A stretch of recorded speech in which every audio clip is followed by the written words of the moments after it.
ನೋಡಿ, ಮಂಡ್ಯದ ಕೆರಗೋಡ್ನಲ್ಲಿ ತಾರಕಕ್ಕೇರ್ತಾ ಇದೆ ಹನುಮ ಧ್ವಜದ ಈ ಒಂದು ಜಟಾಪಟಿ. ಸೊ ಗಮನಿಸ್ತಾ ಇದ್ದೀರಾ, 144 ಸೆಕ್ಷನ್ ಇನ್ನೂ ಕೂಡ ಮುಂದುವರಿಕೆಯಾಗಿದೆ ಕೆರಗೋಡ್ನಲ್ಲಿ. ಸೊ ಯಾವ ರೀತಿ ಆಗುತ್ತೆ, ಒಂದು ರೀತಿಯಲ್ಲಿ ಉದ್ವಿಗ್ನ ವಾತಾವರಣ ಅಲ್ಲಿ ನಿರ್ಮಾಣ ಆಗಿರೋದು ಅಂತಲೇ ಹೇಳ್ಬೋದು. ಗಮನಿಸ್ತಾ ಇದ್ದೀರಿ, ಮೊನ್ನೆ ಹನುಮ ಧ್ವಜ ಕೆಳಗಿಳಿಸಿದ್ದಕ್ಕಾಗಿ ಪಾದಯಾತ್ರೆಯನ್ನ ಮಾಡಿದ್ರು ಮಂಡ್ಯದಲ್ಲಿ.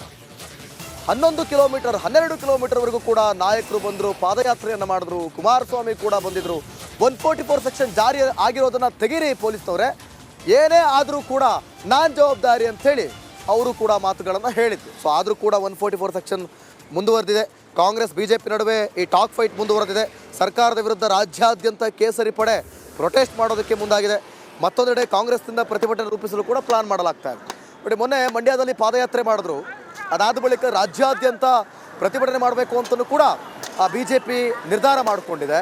ಈ ಬೆನ್ನಲ್ಲೇ ಅದಕ್ಕೆ ಟಕ್ಕರ್ ಕೊಡಬೇಕಲ್ಲ, ಅದಕ್ಕೂ ಕೂಡ ಕಾಂಗ್ರೆಸ್ ಪ್ರತಿಭಟನೆ ಮಾಡೋದಕ್ಕೆ ಒಂದು ಪ್ರತಿಭಟನೆಯನ್ನು ರೂಪಿಸೋದಕ್ಕೆ ಈಗಾಗಲೇ ಪ್ಲಾನ್ ಮಾಡಿರುವಂಥದ್ದು. ಚಲುವರಾಯಸ್ವಾಮಿ ಹೇಳ್ತಾ ಇದ್ರು, ಮತ್ತೊಂದು ಕಡೆ ಅಲ್ಲಿನ ಶಾಸಕರಾದಂಥ ರವಿಗಣಿಗ ಹೇಳ್ತಾ ಇದ್ರು, ನಾವು ಕೂಡ ಶಾಂತಿ ರೀತಿಯಲ್ಲಿ ಪ್ರತಿಭಟನೆಯನ್ನು ಮಾಡ್ತೀವಿ, ನಾವು ಕೂಡ ಶಾಂತಿ ರೀತಿಯಲ್ಲಿ ಪಾದಯಾತ್ರೆ ಮಾಡ್ತೀವಿ ಅಂಥೇಳಿ. ಸೊ ಈಗ ಕಾದು ನೋಡಬೇಕಾಗುತ್ತೆ ಈ ಒಂದು ಕೆರಗೋಡು ಹನುಮಧ್ವಜ ಮಹಾಯುದ್ಧ ಯಾವ ರೀತಿ ಮುಂದುವರಿಯುತ್ತೆ ಅಂತೇಳಿ.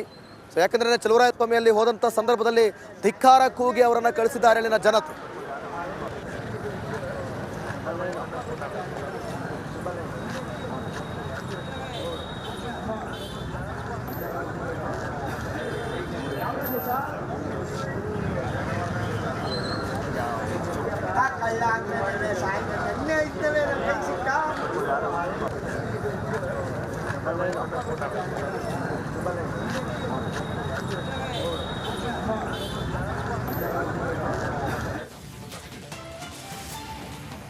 ರಾಜ್ಯದಲ್ಲಿ ಕೇಸರಿ ಧ್ವಜದ ದಂಗಲ್ ಶುರುವಾಗಿತ್ತು. ಕಾರಣ ಮಂಡ್ಯದ ಕೆರಗೋಡಿನಲ್ಲಿ ಹನುಮ ಧ್ವಜ ಕೆಳಗಿಳಿಸಿದ್ರು ಅನ್ನೋ ಕಾರಣಕ್ಕೆ ಹಿಂದೂ ಕಾರ್ಯಕರ್ತರು ದೊಡ್ಡ ಮಟ್ಟದಲ್ಲಿ ಪ್ರತಿಭಟನೆಗೆ ಮುಂದಾದ್ರು. ಅದಕ್ಕೆ ಬಿಜೆಪಿ ಜೆಡಿಎಸ್ ನಾಯಕರು ಕೂಡ ಸಾಥ್ ಕೊಟ್ಟರು. ಕಾಂಗ್ರೆಸ್ ನಾಯಕರ ಫ್ಲೆಕ್ಸ್ಗಳನ್ನ ಹರಿದು ಹಾಕುವ ಮೂಲಕ ಆಕ್ರೋಶವನ್ನು ವ್ಯಕ್ತಪಡಿಸಿದ್ರು.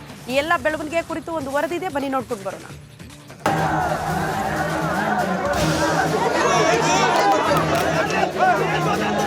ಹನುಮ ಧ್ವಜಕ್ಕಾಗಿ ಹೋರಾಡಿದವರ ವಿರುದ್ಧ ಕಾಂಗ್ರೆಸ್ ಸರ್ಕಾರ ಕ್ರಮ ಕೈಗೊಳ್ಳಿದೆ. ಹಿಂದೂ ಕಾರ್ಯಕರ್ತರಾದ ಪ್ರತಾಪ್, ಅವಿನಾಶ್, ಪ್ರಕಾಶ್ ಸೇರಿದಂತೆ ಹಲವರ ವಿರುದ್ಧ ಕೆರಗೋಡು ಠಾಣೆಯಲ್ಲಿ ಎಫ್ಐಆರ್ ದಾಖಲಾಗಿದೆ.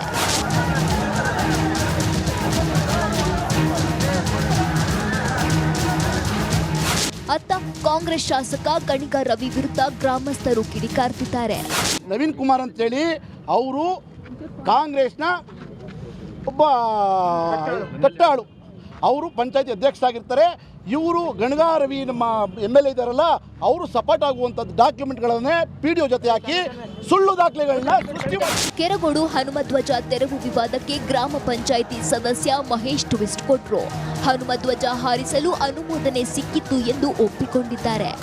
ನಾಡಧ್ವಜ, ರಾಷ್ಟ್ರೀಯ ಧ್ವಜ ಬಿಟ್ಟು ಬೇರೆ ಯಾವುದಕ್ಕೂ ಅವಕಾಶ ಕೊಡಬೇಡಿ ಅಂತಲೇ ಹೇಳಿದರು. ಆ ನಂತರ 26ಕ್ಕೆ ಮೀಟಿಂಗ್ ಬರುತ್ತೆ.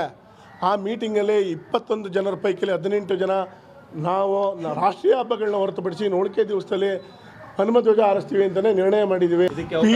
PDO ಬಂದು ನಿಮ್ಗೆ ವಿಚಾರ ಹೇಳ್ತೀನಿ ಕೇಳಿ.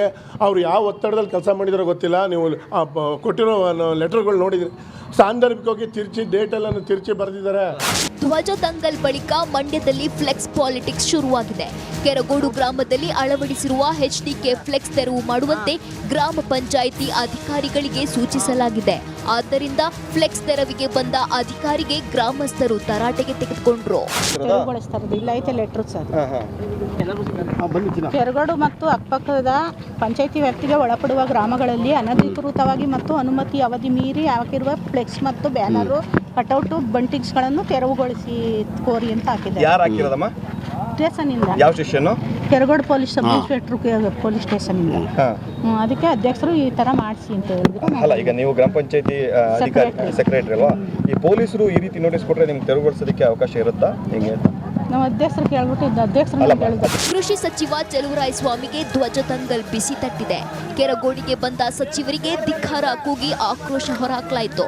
ಘೆರಾವ್ ಹೆಚ್ಚಾಗ್ತಿದ್ದಂತೆ ಕಾರು ನಿಲ್ಲಿಸದೆ ಮಿನಿಸ್ಟರ್ ಹೊರಟು ಹೋದ್ರು.